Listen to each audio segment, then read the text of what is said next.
오늘 함께 보실 하나님의 말씀은 누가복음 19장 37절에서 40절 말씀입니다. 이미 감난산 내리막길에 가까이 오심에 제자의 온 무리가 자기들이 본 바 모든 능한 일로 인하여 기뻐하며 큰 소리로 하나님을 찬양하여 이르되 찬송하리로다 주의 이름으로 오시는 왕이여 하늘에는 평화요 가장 높은 곳에는 영광이로다 하니 무리 중 어떤 바리새인들이 말하되 선생이여 당신의 제자들을 책망하소서 하거늘 대답하여 이르시되 내가 너희에게 말하노니 만일 이 사람들이 침묵하면 돌들이 소리 지르리라 하시니라. 아멘. 오늘은 환호의 날 종려 주일로 침묵할 수 없는 기쁨의 날이라는 제목을 가지고 함께 설교 나누길 원합니다. 종려주일 이 절기 때 부활주일도 비슷하지만 그 본문이 항상 정해져 있잖아요. 그래서 작년에 제가 주일 오후 예배 때 그때가 종려주일이었거든요. 그때 했던 본문도 오늘 본문입니다. 기억하시나요? 침묵 또는 찬양이라는 제목으로 설교했는데 유튜브 라이브에 올라져 있어서 한번 그것도 보시고 그거에 이어서 이렇게 이어지는 후속편이라고 생각하시면 됩니다. 그래서 1년 만에 하기 때문에 이전 거 다 까먹으셨는데 이전 거 다시 안 할 테니까 그거 궁금하신 거 좀 찾아보시면 되겠습니다. 오늘은 좀 다른 관점에서 그때 다루지 못했던 우리 37절에서 우리 40절의 본문, 특별히 그때는 예수님께서 어린 나귀를 타고 예루살렘 성에 입성하는 것을 가지고 주되게 설명을 드렸는데 오늘은 37절에서 39절 본문에 조금 포커스를 맞춰서 좀 함께 말씀 나누고자 합니다. 종려주일은 기독교인들에게 고난주간이랑 같이 합해져서 하나의 세트처럼 여겨지거든요. 그래서 종려주일만 있는 게 아니라 종려주일은 곧 고난주일입니다. 그래서 고난주간이랑 같이 묶여져 있습니다. 예수님께서 십자가의 죽음을 앞두고 어린 나귀를 타고 예루살렘으로 입성하시는 그날 군중들이 종려나무 가지를 꺾어와서 주워와서 그것을 막 흔들면서 환영했던 날이 종려주일입니다. 그래서 우리가 외국에서 국빈, 옛날에는 저도 그런데 한번 나갔던 것 같은데 국빈 이렇게 오면 태극기 하나씩 주고서 줄 세워갖고 자동차 쫙 지나갈 때 막 이렇게 흔드는 거 그런 거 했었잖아요. 바로 그러한 날이 있거든요. 그리고 이 날이 바로 고난주간의 시작이 되는 날이죠. 그래서 그 날이 2000년 전에도 안식일 다음 날인, 즉 토요일 다음 날인 주일이었습니다. 그러니까 딱 이게 맞거든요. 이 날짜도 요일도 딱 맞습니다. 종려주일에 이어서 우리는 주님께서 이제 다시 죽으시고 부활하시기 직전에 한 주간을 이제 오늘부터 사실 토요일까지 고난주간으로 한 주 이렇게 쭉 보내게 되는데, 그래서 종려주일은 단지 예수님의 이 예루살렘 입성만을 기념하는 날이 아니라 십자가의 사역과 그 십자가 너머에 있는 다시금 부활하는 영생을 향해 나가는 믿음의 출발점이라고 여기시면 좋을 것 같습니다. 그리고 오늘 본문을 보면 종려주일은 십자가를 향해 나아가는 출발점이지만 분위기가 장엄하다거나 슬프지 않고 도리어 기쁨이라는 것을 알게 됩니다. 누가복음 19장 37절 하반절에서 38절을 제가 읽어드리겠습니다. 37절 하반절에서 38절입니다. 모든 능한 일로 인하여 기뻐하며 큰 소리로 하나님을 찬양하여 이르되 찬송하리로다 주의 이름으로 오시는 왕이여 하늘에는 평화요 가장 높은 곳에는 영광이로다. 이렇게 노래하는 기쁨이 가득 찬 이 종려주일을 보게 됩니다. 그렇기 때문에 종려주일의 핵심은 주체하지 못할 기쁨으로 가득함입니다. 주체할 수 없는 기쁨, 그리고 그 기쁨에서 터져 나오는 찬양, 그리고 자신의 왕이신 예수님을 맞이하는 그 환호성, 그걸로 종려주일이 지금 가득 채워지고 있는 것이죠. 지난 토요일이었죠. BTS 광화문에 공연할 때 우리 권사님 우리 갔다 오셨다고 그랬는데 저 TV 넷플릭스로 봤는데 거기서 막 소리 지르는 거, 그러한 장면이 바로 종려주일에 이 연출되어야 되는 장면인 것이죠. 고난주간을 한 주간, 이제 고난주간 한 주간을 많은 이제 한국 교회들이 금식이나 미디어 금식 이런 행사를 많이 하면서 그런 사역을 많이 하면서 의미 있고 뜻깊게 보내기도 하는데, 저도 교회 사역을 하면서 고난주간에 이런저런 실천적인 그러한 사역들을 많이 했거든요. 그 중에 이제 뭐 하루 금식, 뭐 금요일 금식이나 아니면 일주일에 월요일은 어떤 미디어 금식 막 이런 식으로 많이 사역했습니다. 이거 매우 가치 있고 신앙적인 아주 실천이 좋은 실천이 될 수 있죠. 그러나 제가 오늘 강조하고 싶은 것은 우리에게 무엇보다 종려주일의 이 큰 기쁨을 회복하는 것, 종려주일의 큰 기쁨을 먼저 맛보는 것이 선행되어야지만 이후의 고난주간이 진짜 우리에게 의미가 있어진다는 것입니다. 그래서 한번 물어보고 싶어요. 오늘 이 종려주일이 혹시 기쁨으로 가득 차셨었나요? 아, 그래, 오늘은 다른 주일하고 달라. 오늘 종려주일이지 하면서 막 기쁨이 막 좀 샘솟으면서 이렇게 오셨나요? 그렇지 않죠. 그냥 똑같아. 그렇죠. 매주일 똑같은 것 같아요.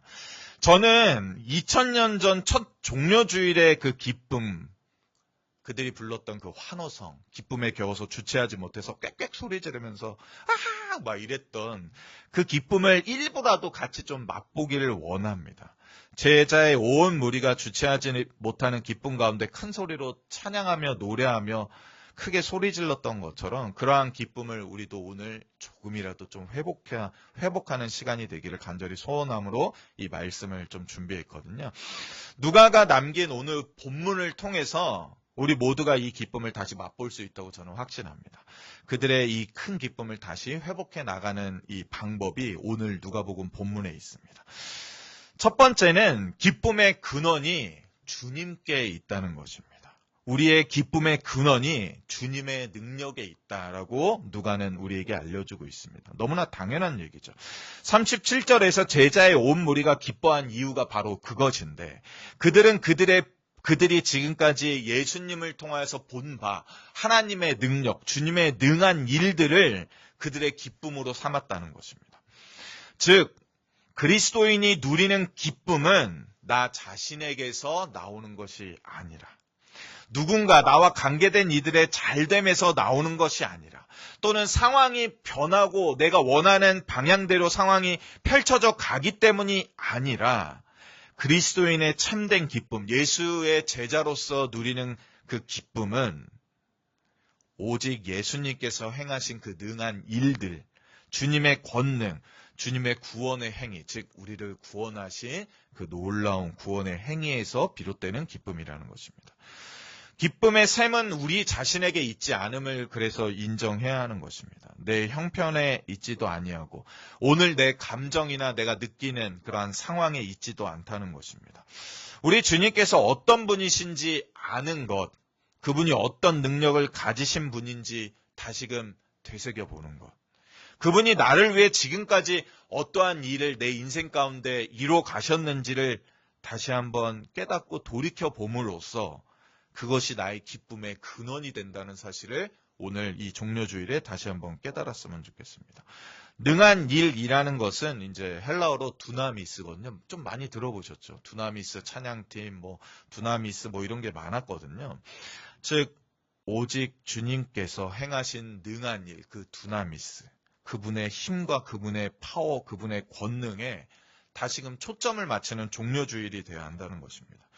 우리 주님은 힘이 있으신 분입니다. 우리 주님의 능력은 한이 없다는 것을 다시금 함께 깨닫기를 원하는 거죠. 지금 우리가 믿고 신뢰하는 예수님이 나를 위하여서 그 신적인 힘을 지금도 발휘하실 수 있다는 확고한 확신 가운데, 이 믿음 가운데 오늘 서는 것입니다. 내 인생이 안 풀리네. 나는 왜 이렇게 되는 게 없지? 그런 게 아니라, 그래. 나는 약할지라도 강하신 하나님이 나에게 있지.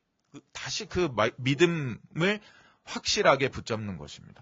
스바냐 선지자가 외쳤던 바와 같이, 스바냐 선지자가 이제 하나님의 나라로서의 이 북이스라엘과 남유다가 점점 몰락해가는 그 끄트머리에서 하나님의 말씀을 외쳤던 아주 참 처절했던 선지자거든요. 근데 그 선지자가 뭐라고 외쳤냐면, 망할 것이 뻔히 보이는데, 이제 곧 멸망할 것 같은데, 그런데 도리어 그는 그 한가운데에서 너의 하나님 여호와가 너의 가운데 계시니 그는 구원을 베푸실 전능자라라고 오히려 선포함으로 이 말씀을 붙잡으라 말합니다.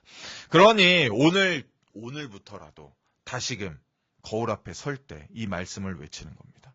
그래, 주님은 지금 나와 하신다. 나와 함께 하신다. 우리 가정에 함께 하신다. 주님은 나를 구원하실 수 있는 전능하신 분이다. 주님은 지금 나를 위해 일하십니다. 라고 다시금 외치십시오. 이 믿음을 회복해야 하는 것입니다. 그럴 때 잃어버렸던 기쁨을 다시금 우리가 되찾을 수 있습니다. 그러니 오늘부터 고난주간을 내가 이 고난주간에 뭔가 고난받아야지 좀 고난주간을 보내는 것 같은데 뭔가 금식을 해야 될 것 같은데 그런 생각은 이번 고난주간에는 다 내려놓고 거울 앞에 섰을 때 자신을 바라볼 때 또 머리를 만질 때 또 옷매무새를 만질 때 그래, 주님이 오늘도 나와 함께 하셔. 주님은 나의 권능이셔. 주님이 나를 위해 우리 가정을 위해 오늘도 일하실 거야 라고 외치며 다짐하는 그러한 고난주간으로 보내시기를 다시 한번 권면드립니다. 세상의 염려와 근심, 걱정으로 인하여서 잃어버렸던 믿음의 한 부분들. 믿음이 이렇게 세상의 염려와 근심 때문에 자꾸 깎여 나가는 거 우리 경험하잖아요. 그것을 다시금 회복해 나가고 정말로 하나님이 나랑 함께 하시나? 날 지금 돌보고 계신가 하는 그러한 불안 가운데 있는 그러한 마음들을 다시금 다잡고 그래서 여호와 하나님이 정말 내 삶에 역사하시는구나를 확인해 나가는 그러한 고난주간 한 주간을 보내길 원하는 것입니다. 그분께서 어떠한 상황과 환경 가운데에서도 나를 위해서 나의 삶 가운데 온전히 뛰어들어서 하나님의 힘과 능력과 권능을 베풀어 주시리라는 확신 가운데 고난주간의 하루하루를 보내심으로 그 마지막 잠자리에 들 때는 정말 오늘 하루 정말 하나님 때문에 든든했어 라며 감사하며 기쁨 가운데 잠자리를 맞이하기를 원하는 것입니다. 이러한 기쁨과 감사의 회복 없이 그저 스스로 몸에 이 어려움을 주는 그러한 고난, 스스로의 절제와 금식은 우리에게 아무런 신앙적 유익을 주지 못한다는 것입니다. 그저 도리어 종교적인 올감이야 율법적인 짐으로 변질된다는 것입니다. 그런 일은 그러한 의미 없는 그러한 유익이 없는 고난주간은 보낼 필요가 없는 것이죠. 도리어 나에게 주어진 우리에게 주시는 지금도 주시고자 하는 그 기쁨을 회복하는 데 집중하는 고난주간으로 보내십시오. 그러니까 다른 의미의 고난주간인 거죠. 우리는 지금까지 그래 힘들게 보내서 고난주간 잘 보냈다 이렇게 생각하시는데 그리스도인의 고난주간은 도리어 기쁨을 회복하는 고난주간이 되어야 하는 것입니다. 다음으로는 그렇게 회복된 기쁨은 찬양으로 드러나며 찬양은 우리의 기쁨을 회복시키는 수단이 된다는 것입니다. 38절에 그들은 이렇게 찬양했습니다. 이르되 찬송하리로다 주의 이름으로 오시는 왕이여 하늘에는 평화요 가장 높은 곳에는 영광이로다. 그들은 예수님을 단지 나의 삶의 일부분을 조금씩 도와주는 그러한 분으로 여겼던 것이 아닙니다. 그들의 귀를 즐겁게 만들어주시는 그러한 분으로 여겼던 게 아니라 오히려 우리에게 오시는, 나에게 오시는 왕으로 예수님을 고백하고 있는 것입니다. 그래서 그는 우리의 왕으로 오신 그분께 합당한 찬양과 경배를 지금 마음껏 드리고 있는 것이죠. 그리고 우리는 잘 알고 있죠. 하나님께서는 우리를 태초 전부터 하나님의 영광의 찬송이 되도록, 주님의 영광이 찬송이 되도록 만드셨습니다. 에베소서 1장 12절이 그것을 말하고 있죠. 또 시편 106편 47절도 우리가 하나님께 감사하며 그 이름을 찬양해야 한다고 노래하고 있습니다. 그러므로 종려주일은 단순히 우리의 기분을 긍정적으로 좋게 바꾸는 그러한 날이 아니라 우리의 입술이 찬양으로 가득 채워지는 날임을 기억하십시오. 한숨과 불평과 불만을 내려놓고 이번 한 주간은 그래 내 이번 한 주간은 한숨 한 번도 안 쉬어보겠다. 불평과 불만 생기지 않도록 나의 마음을 아침마다 다독여보겠다. 그렇게 생각하시고 그렇게 다짐하시고 아침마다 주님께 찬양하는 짧은 노래 한 구절 또는 짧은 시편 한 구절을 읊조리며 하루를 시작하며 하루를 마감하는 그러한 자리가 되었으면 좋겠습니다. 삶의 자리에서 다른 무엇도 아니라 찬양을 선택하는 우리가 됐으면 좋겠습니다. 물론 아직 해결되지 않은 문제들이 우리에게 남아있죠. 저도 그렇습니다. 또 앞으로 닥칠 일에 대한 근심, 또 작은 두려움들 때문에 때때로 마음이 눌리기도 합니다. 아직도 여전히 답답한 그게 있다는 말입니다. 그러나 그때에도 또는 그때마다 도리어 주님을 찬양하자 이 말입니다. 호산나 호산나 이렇게. 현실을 부정하라는 것이 아니라 나의 당한 현실보다 더 크신 우리의 왕이신 예수님을 찬양하고 인정하는 믿음의 고백을 드리자는 겁니다. 우리에게는 다른 어떤 권세보다 더 든든하고 확실한 왕이 지금 우리의 삶에 들어오셨다는 것입니다. 그러니 우리의 입술을 다물지 말고 감사의 고백을 멈추지 말고 찬양으로 나아가자는 것입니다. 나에게 이미 벌어진 일들로 인해서 또 앞으로 벌어질 게 뻔한 일들로 인해서 또 아직 이루어지지 않은 그러한 여러 가지 기도 제목으로 인해서 두렵고 답답한 그리스도인들의 그러한 또 팍팍한 삶과 감정들 그것을 주님 찬양함으로 이겨내는 것입니다. 이렇게 함으로써 우리에게 또 나의 왕으로 오신 예수님을 더욱더 기억하며 한 주간 더 아름답게 고난주간으로 보내는 것이죠. 기억하실 것입니다. 많은 사람들이 하루를 마치고 참 인생이 별거 없다. 내 인생 왜 이럴까? 정말 절망스럽다. 그러고서 터벅터벅 불 꺼진 집으로 걸어갈 때 어디선가 들려오는 가요 한 구절 또는 자기가 우연찮게 라디오나 어디서 들었던 그런 마음을 울리는 그런 가요 한 곡으로 인해서 인생이 뒤바뀌고 죽음에서 절망에서 오히려 새로 살 힘을 얻었다는 그런 많은 사람들의 이야기가 그 유명한 곡들 거기에 댓글로도 써 있거든요. 가요도 그런 힘이 있는데 하물며 세상에서 유행가로 불려지는 그러한 가요들도 그러한 힘이 있는데 하물며 하나님 높이는 찬양에 그러한 힘이 없겠습니까? 그러니 찬양함으로 오히려 팍팍했던 우리의 마음이 기쁨으로 변화되는 그러한 놀라운 경험을 이미 많이 하셨잖아요. 해보셨잖아요. 그러한 경험을 하기를 원하는 것입니다. 마지막은 우리에게 침묵은 정말로 어울리지 않음을 우리가 깨닫는 것입니다. 39절에서 바리새인들이 아주 재미있게 이렇게 말했죠. 선생님, 당신의 제자들을 책망하소서. 지금 예수님께서 예루살렘 성에 어린 나귀 새끼를 타고 입성할 때 종려나무 가지를 흔들며 모인 제자의 무리가 환호성을 지르는 모습을 보고서 이 몇몇 바리새인들이 팔짱을 끼면서 저러면 안 되는 거지 이렇게 생각하고 주님께 찾아가서 제자를 책망해서 당장 조용하게 만드세요. 뭘 이렇게 시끄럽게 합니까? 뭘 이렇게 요란스럽게 합니까? 이렇게 말했다는 것입니다. 이러한 장면은 오늘 우리에게도 낯설지 않은 장면입니다. 세상은 지금도 우리에게 이렇게 말합니다.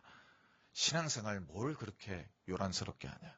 좀 그렇게까지 열심히 믿을 필요가 있나? 그냥 너 혼자 조용히 하면 되는 거 아니야?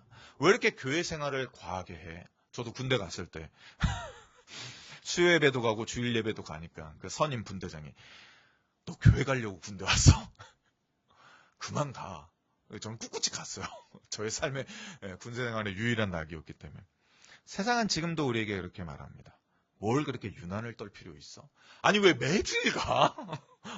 매주일 가? 그거 맞는 거야? 이렇게 말합니다. 그런데 예수님께서는 이러한 말에 대해서 아 그래? 아 저거 좀 과했네. 그래 조금 조용히 시킬게. 이제 좀 조용히 하세요 라고 한 게 아니라 도리어 예수님께서는 이렇게 대답하신다는 것입니다. 내가 너희에게 말하노니 만일 이 사람들이 침묵하면 돌들이 소리 지르리라. 여기에 말할 때 이 돌은 바닥에 굴러다니는 돌이라고 생각하셔도 좋지만 누가복음에서 여기에 이제 돌들이라고 말할 때 그 돌은 지금 예루살렘 성을 향해 입성해 가고 있잖아요. 그 예루살렘 성벽을 이루고 있는 그 돌입니다. 그러니까 사실 바위라고 말해도 되죠. 이 성벽을 이루고 있는 큰 돌들입니다. 자, 근데 이게 사실 있을 수가 없는 거거든요. 돌들이 소리 지르는 거 들어보셨습니까? 저는 들어봤어요. 언제 제가 혜빈이랑 같이 가족들이랑 같이 그랜드 캐년 갔을 때 거기서 갑자기 우지기 꽝 하면서 바위가 오래되었고 그 세월의 풍파를 못 이겨서 이게 그 안에 이제 스며든 이 물이 얼었다 녹았다 하면서 팽창 숙축되면서 바위가 쫙 갈라지면서 뚝 떨어지는 거예요. 그러면서 큰 소리가 나는 거예요. 혜빈이가 아빠 돌 떨어져! 이러면서 봤더니 돌이 딱 떨어지더라고요. 돌들이 소리 지르는 것. 그러니까 이 예루살렘 성벽이 소리 지르려면 지진이 나서 이 성벽이 심하게 막 흔들리면서 돌이 끄적끄적 되면서 막 하면서 막 하는 거. 우리는 지진을 잘 경험하지 못하고 들어본 적이 없을 텐데 이러한 성벽이 무너질 때 돌들이 소리 지르는 그 일들이 일어나거든요. 그런데 이 돌들이 소리 지르는 이 일은 사실 상상할 수 없죠. 우리도 잘 상상하지 못하는데 이러한 일은 사실 일어날 수 없는 일입니다. 근데 왜 이러한 비유를 하시냐? 예수님의 이 말씀은 예수님 앞에서 지금 너희들의 왕으로 오는 나를 환호하지 않고 침묵하는 것이 돌들이 소리 지르는 것보다 더 말이 안 되는 것이다 라고 오히려 역으로 비유로 말씀하시는 것입니다. 저들이 지금 침묵하는 것이 이 예루살렘에 차곡차곡 쌓여져 있는 이 성벽들이 흔들려서 시끄러운 소리를 내는 것보다 더 부자연스러운 것이다. 그러니 저들이 침묵할 수 없는 것이다. 그런 일은 있을 수 없는 것이다 라고 오히려 알려주시는 것입니다. 우리의 왕이신 주님이 지금 내 앞에 오고 계시는데 나의 사랑이신 주님께서 지금 나를 향해 두 팔 벌려 나오고 계시는데 그 주님이 마침내 온 세상의 왕으로 경배받으실 그때가 바로 오늘인데 그 앞에서 우리가 팔짱 끼고 이러고 있는다는 것은 말이 안 된다는 것이죠. 그것은 돌들보다도 못한 반응이라는 것입니다.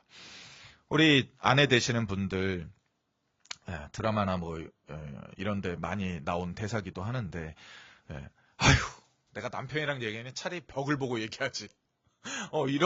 이런 마음 가질 때 때때로 있잖아요. 아우 대화가 안 돼. 왜 나만 몰라주지? 차라리 돌에게 얘기하겠다. 즉 우리가 침묵하게 되면 돌들보다 못하다는 것입니다. 그러니 우리가 침묵할 때 하나님은 우리 대신에 다른 것을 통해서라도 하나님의 영광을 드러내실 수 있는 분이신데 그렇게 되기 전에 우리의 입술을 열어 하나님을 찬양하라는 것입니다. 그런데 우리는 사람이잖아요. 우리는 감정이 이성보다 더 먼저 작용합니다. 그렇기 때문에 때때로 우리의 마음 깊이 주님 저는 지금 아무리 해도 기뻐할 상황이 아니에요. 주님 저는 그러할 기분이 되지 못해요 하는 나를 우리가 경험하기도 합니다. 오늘 혜빈이가 좀 그랬거든요. 아침에 노트북 이렇게 들고 있다가 떨어뜨려서 액정 깨져갖고 펑펑 울었어요. 이 얘기 하지 말라고 그랬는데 비밀로 해주십시오. 아무리 달래도 안 되는 거야. 아빠 나 그럴 기분이 아니야. 아직 안 풀렸어. 한참 뒤에 풀리더라고요. 그러한 마음이 우리에게 들 수 있죠. 그러나 그러할 때 이성보다 감정이 앞서지만 사람은 그러나 그리스도인들은 그 감정보다도 믿음이 앞선다는 것입니다. 기쁨이 있고 찬양이 따라오기도 하지만 마음이 기쁠 때 우리의 입술에서 저절로 찬양이 나오기도 하지만 그리스도인들은 믿음 가운데 찬양 속에서 그 기쁨을 다시 발견하게 된다는 것입니다. 이게 신비인 거죠.